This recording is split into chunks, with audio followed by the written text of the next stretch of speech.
Three squad cars skidded to a halt across Victor Miles's driveway, red and blue strobes ricocheting off the half-built treehouse and the cedar plank still trembling in his grip. From behind the living room glass, 6-year-old Mia watched wide-eyed as their new neighbor shouted, "That man doesn't live here." And the block held its breath to see whose story the officers would believe. In that charged silence, Victor understood his quiet. Saturday had just become a battle over who was allowed to belong on Maple Crest Drive. Hi everyone, today we're stepping right into a moment that starts with sawdust and sunshine and ends with flashing blue lights. Imagine a quiet Saturday when your only plan is to hammer a few boards together for your kids, and suddenly you're the main character in a stranger's emergency call. This could happen to anyone, even you. So before we dive into the story, take a moment to like the video and subscribe, but only if you truly enjoy what I do here. And let me know in the comments where you're watching from and what time it is right now. I love seeing this community light up across the country. Now picture Maple Crest Drive in Springwood, Arkansas. Maple trees arching over the asphalt like a living tunnel, birds carving little half circles through a sky so blue it looks painted. In the middle of that postcard stands Victor Miles's modest ranch house, a place every bit as steady and unshowy as the man himself. He's 48, a high school shop teacher who still believes that wood shavings on the kitchen floor are proof of a life well lived. The morning air sits at 75 degrees, perfect working weather, and his pickup truck is backed into the drive like a loyal horse bed piled with cedar planks, fresh from red oak lumber on Route 62. Inside, his wife Sabrina hums along to an old Al Green record while stirring potato salad. Their 6-year-old daughter Mia presses her nose to the front window, tracking her father's every move the way baby ducks watch water. Victor slips leather gloves over calloused hands, lifts the first two boards, and feels that gentle thrum in his chest, the sweet pulse of a promise about to be kept. For 2 summers, he's told Mia there would be a treehouse, and today, finally, the stars and the budget and the family calendar have aligned. Across the street behind a rose hedge she's been pruning to military precision, Gloria Wentworth stops mid-snip. She moved here 3 weeks ago after retiring from a Dallas accounting firm, and she has spent each morning cataloging her new surroundings, the way some people count calories methodically obsessively. Gloria is 63, silver hair clipped into a no-nonsense bob khaki capris starched into straight lines. From her vantage point, Victor's dark hoodie and work boots register less as a weekend uniform and more as a question mark she's itching to erase. She watches him shoulder another stack of boards, sees the beads of sweat forming at his temples, and decides with a jittery certainty that something isn't right. Maybe it's the way he moves with confident familiarity. Maybe it's the hoodie in June. Maybe it's simply the old reflex that has always whispered warnings when she sees a black man where she doesn't expect one.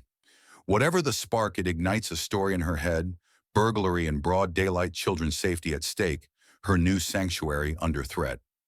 Gloria pins her pruning shears into the dirt, strides across the street, and calls out, "Excuse me, can I help you?" Victor straightens, surprised but polite. "Morning," he says. "Just getting these inside." She plants her feet. "Whose house is this?" The question feels less like curiosity and more like border patrol. Victor breathes once, twice. "Mine." Name's Victor Miles. He gestures toward the mailbox where Miles is stenciled in blue paint chipped by weather and time. Gloria's gaze flicks to it, unmoved. "I walk this block every day," she replies, "and I've never seen you." Victor forces a half smile. "First Saturday in a while I've had good weather and no football practice to supervise." But the smile lands nowhere. Gloria's hand slips into her pocket fingers, curling around a smartphone. "I'm going to have to call this in," she announces. Mia's small face widens behind the glass, a child's expression of confusion turning to fear.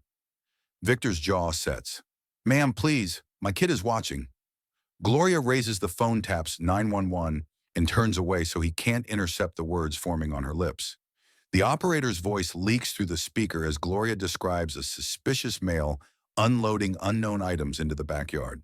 Victor hears each word like a separate knock against his ribs. Still, he keeps his hands visible, palms open, boards set down gently on the grass. He pulls his phone, dials Sabrina inside, and murmurs, "Stay with Mia, honey," and close the curtains. Less than 4 minutes later, he checks because tension stretches. Time-distant sirens cut the lazy hush of the block, crescendoing until red and blue reflections, dance across the Miles's vinyl siding. A white Ford Explorer bearing county markings noses to the curb, followed by two black and white sedans. Doors pop open in practice sequence. Officer Diego Ortiz, broad-shouldered and measured, advances first right hand, hovering near his belt, but not yet on the holster. Behind him strides Officer Tasha Green, her nameplate catching a shard of sunlight. Victor recognizes her before she recognizes him, and a flicker of relief stirs quick, fragile, and gone again. Gloria stands off to one side, phone still aloft, as if live-streaming proof of her vigilance. Ortiz's voice is calm but authoritative. "Sir, can we chat? Mind keeping your hands where I can see them?" Victor nods, steady. "Absolutely, officer." Green's eyes narrow in sudden recognition. "Mr. Miles from Springwood High STEM Expo." Victor manages a tired half grin. "That's me."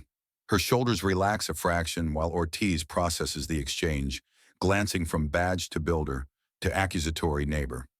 Inside the window, Mia's small palms press harder against the glass, leaving cloudy smudges. Ortiz asks for ID. Victor offers both his driver's license and last month's electric bill. Edges still crisp from the envelope. Green studies the documents, nods, and says quietly to her partner, "He's legit." Gloria's posture deflates, yet she pushes forward, insisting, "You can't just take his word," but the line stalls in her throat as Green turns, professional yet unmistakably firm. "Ma'am, we have confirmation." The block itself holds its breath. Maple leaves stir, a lawn sprinkler ticks somewhere, a dog yaps, but under the silence, another sound rises, the whir of Leonard Price's handheld camcorder, focusing from across his porch. He zooms in, capturing every angle, Victor's steady stance. Gloria's rigid worry, the patrol lights bouncing like restless spirits against the morning sun. From the street's shaded edges, a few other neighbors emerge, drawn by the commotion, yet keeping their distance, as if proximity might brand them on whichever side the story eventually lands.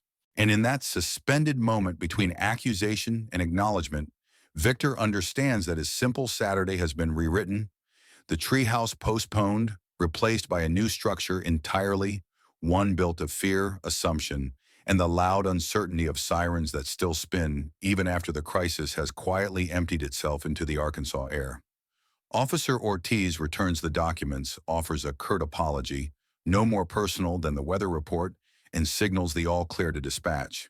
The cruisers idle another minute, headlights bleaching the lawns before pulling away, and leaving the street to a hush so deep even the wind seems embarrassed.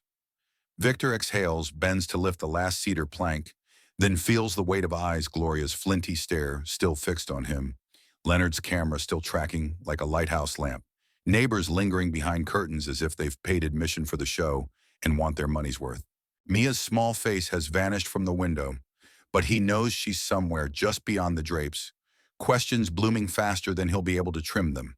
He carries the board to the backyard, sets it down by the sprawling white oak, and forces his focus onto practical things, measure twice cut. Once, drill speed set to medium. Yet every swing of the hammer lands softer, every screw bites slower, thoughts snagging on the fact that 3 squad cars answered a single phone call because a stranger's doubt weighed more than his own word. Inside, Sabrina wipes mayonnaise from her hands, meets him at the sliding door, and whispers Mia's scared to come outside. He nods, unsure which hurts worse, his daughter's fear, or the realization that none of this surprises him. Across the street, Leonard lowers the camcorder, replaying the footage in miniature on the LCD. Pixels dance, sirens stutter, Gloria's posture of righteous certainty collapses in high-definition humility. He hesitates, thumb hovering over the save icon, because he isn't a gossip monger. He's a retired firefighter who still believes in chain of command and clear facts.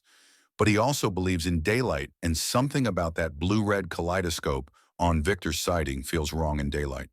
So at 6:17 p.m., he emails the file to his son Eric in Fayetteville with a one-line note. "Might want this on the community watch page, people need to see." Eric, 29, and perpetually caffeinated crops, the clip to 48 seconds, overlays the question, "Would your neighbor call the cops on you?" and hits post before dinner finishes in the microwave. The algorithm catches scandal's scent like a bloodhound. By midnight, the video has hopped 3 neighborhood groups, a regional Reddit thread, and a Twitter account that loves small-town drama. Comment sections blaze disbelief, outrage, snarky gifs. A few voices insisting we don't have all the facts, drowned by others replying that the facts are painfully clear on camera. Victor and Sabrina, unaware, tuck Mia into bed with a story about brave squirrels and promise tomorrow will be normal. Dawn breaks at 6:02 a.m., spilling orange light over Maple Crest just as Victor's phone dings, with the first text his coworker, Mr. Daniels, sending nothing but a link and 3 worried emojis. Victor clicks, watches himself on a stranger's timeline. The calm nod to Ortiz Gloria's frantic finger, pointing Mia's silhouette ghosting the glass.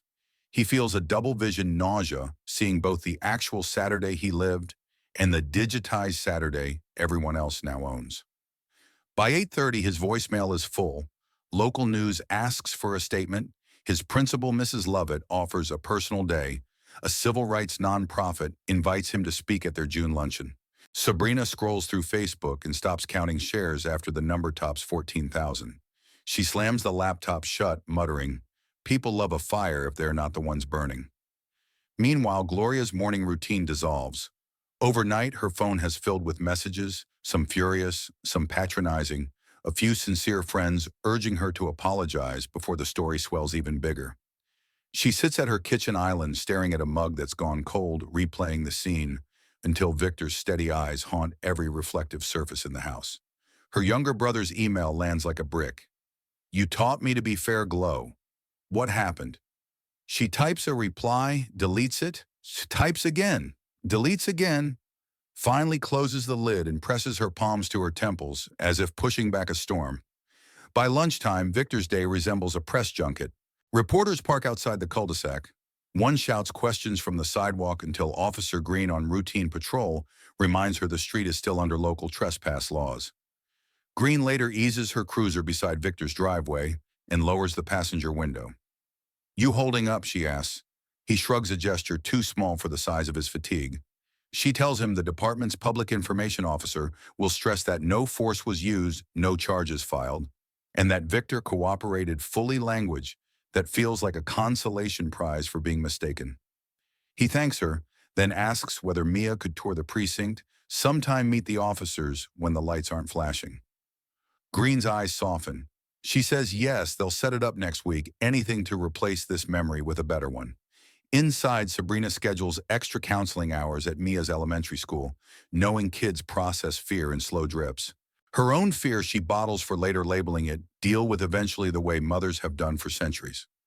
Just before sunset, Victor stands beneath the oak, ankle-deep in sawdust tools, silent, staring at half-frame floor joists that yesterday looked like possibility, but today look like evidence.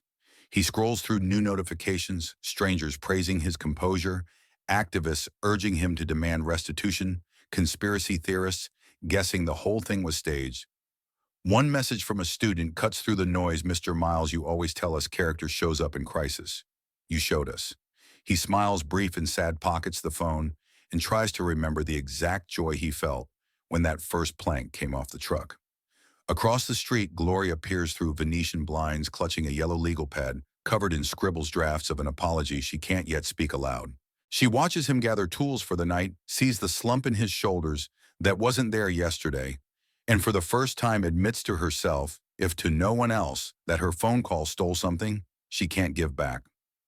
Morning breaks on Monday with sunlight like warm honey, but Victor wakes feeling as though someone replaced the air in his bedroom with carbonated water. Every breath tingles, every muscle expects another jolt of surprise. Down the hall, Mia tiptoes, teddy bear in hand, scanning windows for patrol lights.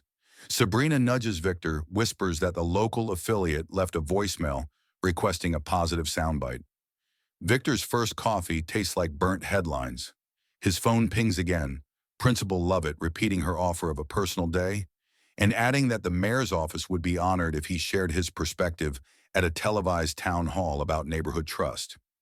Perspective, he muses, is suddenly a commodity. He slips on his shop teacher khakis, drives to Springwood High, and feels the weight of gazes that last week never lingered, staff who nod too kindly, students who whisper, then hush as he passes. In third period woodworking, a sophomore named Ryan blurts, "Mr. Miles, my mom says you're famous." Victor steadies his voice, tells them fame built on misunderstanding is a house with no foundation, then redirects to dovetail joints. During lunch, he sits alone in the faculty lounge, scrolling the video's latest tally, 93,000 views, hashtag sprouting like weeds. Shurshri, Saturday Sirens, Shursh, Miles of Patience. Commenters debate whether Gloria's number of wrinkles hints at generational prejudice. Someone else posts a meme of Victor wearing Thor's armor treehouse blueprints, glowing like a mythical hammer. He laughs once, a bark of disbelief, then wonders if he should laugh at all. By dismissal, he's agreed to appear at the forum, but only if Mia and Sabrina are shielded from cameras. Lovett promises discreet seating and a security detail, words that make him feel both protected and caged. Meanwhile, Gloria's world has shrunk to the square footage of regret. She tries her morning walk but turns back after 2 houses when a teenager on a porch lifts a phone as if to film. At the market, she meets silence from the cashier who yesterday chatted about cherry pie. Even the church bulletin lands with an unexpected sting. Pastor Reynolds announces an upcoming series on hospitality, including the verse, "Do not neglect to show kindness to strangers." Gloria rereads the verse until the letters blur. That night, she pours tea she never drinks, replays the video again, noticing details she missed: Mia's tiny handprint, fogging the window, Victor's attempt at a polite smile. Officer Green's almost maternal glance toward the house. She opens her laptop, toxic messages stack like bricks, some calling her a racist relic, a few offering half-hearted excuses about safety. Her brother's second email is shorter, face him Gloria. She pulls a yellow legal pad, starts an apology. Dear Mr. Miles, no too formal. Dear Victor, too familiar. She scratches lines, writes, rewrites, wrestles verbs that feel defensive, adjectives that beg forgiveness without owning fault. Hours pass. The pad fills with crumpled confession. Finally, she circles one sentence: I chose fear over curiosity, and that choice hurt your family. She underlines it twice, breathes as if emerging from deep water, then folds a fresh sheet and begins again in her neat accountant's hand. Outside, cicadas sing a metallic hum that reminds her of distant sirens. Across town, the video spawns ripples bigger than comment. Threads, a regional radio host schedules a segment on driveway discrimination. The county sheriff releases a statement praising de-escalation. Springwood City Council proposes a listening session for residents who've experienced assumption-based policing. Victor hears these developments through coworkers and buzzing notifications, each one another plank laid atop a platform he never volunteered to stand on. At home, Mia asks if the police will come back. Sabrina answers with assurances while silently Googling child-friendly therapists. Dinner is spaghetti comfort food that sticks to ribs, but the conversation slips toward the forum. Sabrina fears Victor will be portrayed as placid hero, a pressure cooker model for civility. Victor fears refusing might silence a teachable moment. They compromise he'll speak if he can also build space for Gloria's apology, should it ever arrive. Later, he stands on the half-built treehouse platform, moonlight, painting the cedar pale silver. He runs a palm over the wood grain, whispering a promise to finish before summer's end, then imagines hammering while cameras roll, narrative swallowing routine. He whispers to the oak, I just wanted to give my kid a view of the stars. The tree creaks, old branches shifting as if to say stars are still there, just higher than before. Gloria sleeps little, waking at 3:14 a.m., convinced she hears knocking. By dawn, she's sealed her letter in an envelope, rehearsed introductions, but hesitation roots her ankles. Through blinds, she watches Victor load power tools into the shed. She watches Mia chase butterflies with a jar. She watches her own porch light flicker off as sunrise claims the street. She thinks about how fear masquerades as prudence, how apology feels like crossing a canyon on a plank of balsa wood. She stands, smooths her blouse, and tells the empty living room today. The word wobbles yet remains upright. Outside, Leonard Price dutifully waters Begonia's camcorder, nowhere in sight, though Gloria suspects his phone is always ready now. When she steps onto her walkway, clutching the envelope, sweat gathers at her temples, though the morning is mild. She takes one step, then another each footfall, a metronome for the heartbeats drumming her chest. Halfway across the street, she halts, hears the faint rumble of a school bus, imagines Mia waving from the window, imagines Victor seeing her and mistaking her approach for a fresh confrontation. She retreats, texturing the gravel with hesitant footprints, and tells herself another hour, another moment, just need the right timing. Yet timing, she's learning, is rarely convenient when courage is overdue. Back inside, she places the envelope on the kitchen counter beneath a small ceramic owl, the one her late husband bought at a craft fair. It stares back as if reminding her wisdom means doing the thing, not planning the speech. She nods at the owl, whispers, "Soon, and hope soon hasn't already turned into too late." Gloria spends Tuesday morning pacing from front door to kitchen island, the sealed envelope traveling with her like a fragile package whose destination keeps changing. Outside, Maple Crest rings with ordinary summer sounds, recycling trucks, clattering a lawnmower, coughing to life someone's radio, leaking old Motown, but to her, every note feels amplified, every engine a drum roll urging movement. At 10:07, she abandons rehearsed speeches, slides on the floppy sun hat that made her feel invisible at the garden center, and steps onto the porch, gripping the envelope so tightly the paper edges emboss her palm. Across the street, Victor stands on the half-finished platform 12 feet up, cordless, drill-buzzing, cedar scent drifting like the very memory of Saturday's hope. She crosses the asphalt in small, determined strides, the hat's brim wobbling, heartbeat thudding louder than the cicadas. Halfway, she catches Victor's eye. The drill stops its whine, dying into a hush that feels cavernous, and he descends the ladder with the deliberate calm of someone defusing a device. Feet on grass, he wipes dust against his jeans, meeting her at the property line, where the sprinkler rhythm clicks a steady metronome for the awkwardness about to unfold. "Mr. Miles," she begins, voice dry. "Victor," he corrects, soft but firm. Her throat tightens, yet she nods, holding out the envelope. A gust lifts the brim of her hat, revealing eyes rimmed red from shallow sleep. "I wrote something, but I needed to say the words too." She exhales, tries again. "Saturday, I chose fear over facts. I saw you and assumed danger. That assumption was mine alone, and it harmed you, your wife, your little girl. I can't erase it, but I am sorry. Truly sorry." The sprinkler ticks onward. A bird chirps, thirsty for an ending, but Victor lets silence linger long enough to taste all its flavors: anger, sadness, the faint citrus note of possible forgiveness. Finally, he speaks. "My daughter asked why the lady across the street thought her daddy didn't belong in his own yard. I didn't have an answer that made sense to a 6-year-old. His voice wavers but stays level. "If you ever see her outside again, maybe you can tell her yourself." Gloria's shoulders slump in relief and responsibility. "If she'll listen, I will." Victor takes the envelope, then surprises himself by offering a weary handshake. Her fingers tremble inside his, and for a moment the sprinkler stops, a burst of stillness, as if the block itself is holding breath. She retreats, hat askew, crossing the street lighter than she came, while Victor pockets the letter with the care one gives a fragile heirloom. From the kitchen window, Sabrina has witnessed the exchange, hand poised over a bowl of strawberry slices. When Victor enters, letter unopened, she raises an eyebrow that asks 100 questions. He nods toward the fridge, the place they pin school art and overdue coupons and magnets to the envelope beside Mia's crayon drawing of a purple treehouse. "Let's read it together later," he says, voice low enough Mia in the next room won't hear. He spends the afternoon finishing guardrails, each screw-biting cedar, like punctuation marks in a sentence finally reaching its claws. Every so often, he glances at Gloria's house where curtains flutter, but no face appears, and he wonders if apology is a moment or a process, maybe both. Near dinner time, Officer Green's patrol car rolls by. She slows window down, calling niece progress. The words carry no official weight, yet feel like a small stamp of normalcy, and Victor smiles for what feels like the first uncalculated expression since Saturday.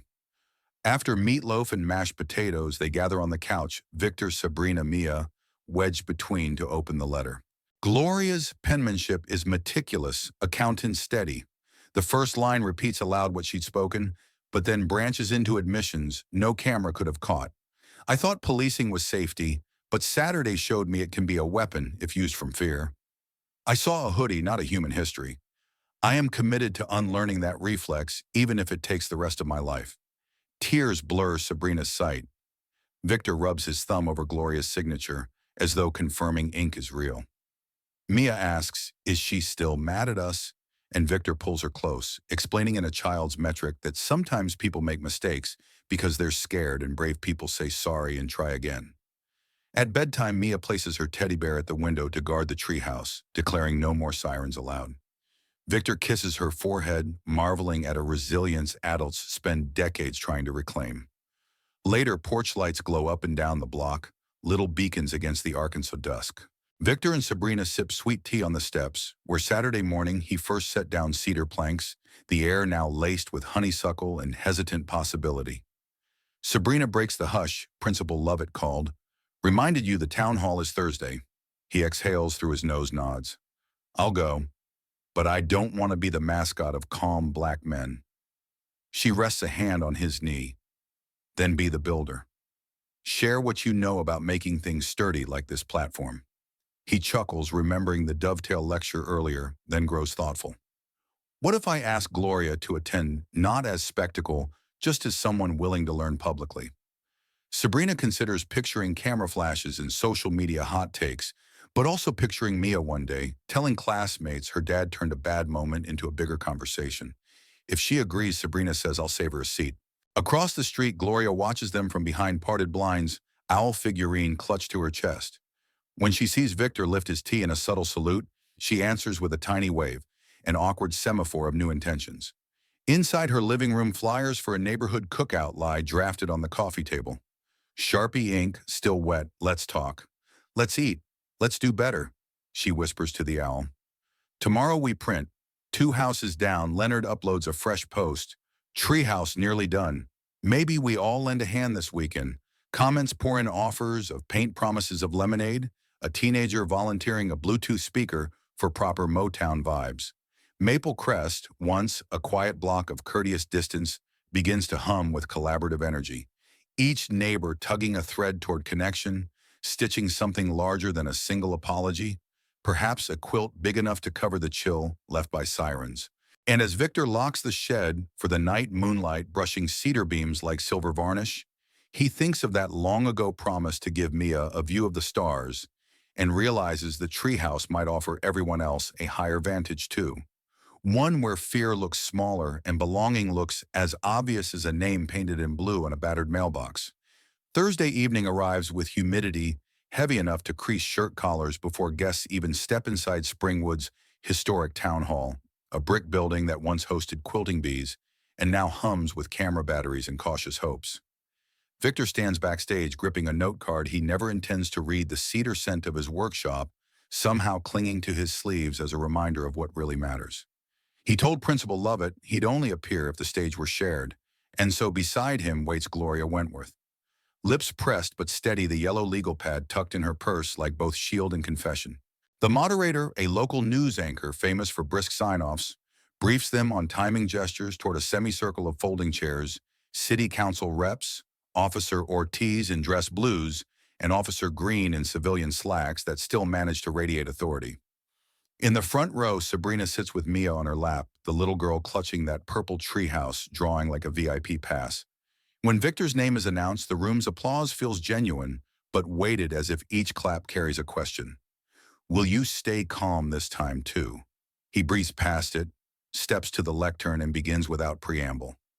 No jokes, no rhetorical fireworks, just the quiet timbre of a shop teacher explaining how dovetail joints hold not because the wood is perfect, but because the fit is precise. My neighbor and I did not fit last Saturday, he says, voice echoing against rafters scarred by time. Fear left gaps. Assumption widened them. The sirens were just gravity doing what gravity does, pulling us apart faster. A murmur rolls.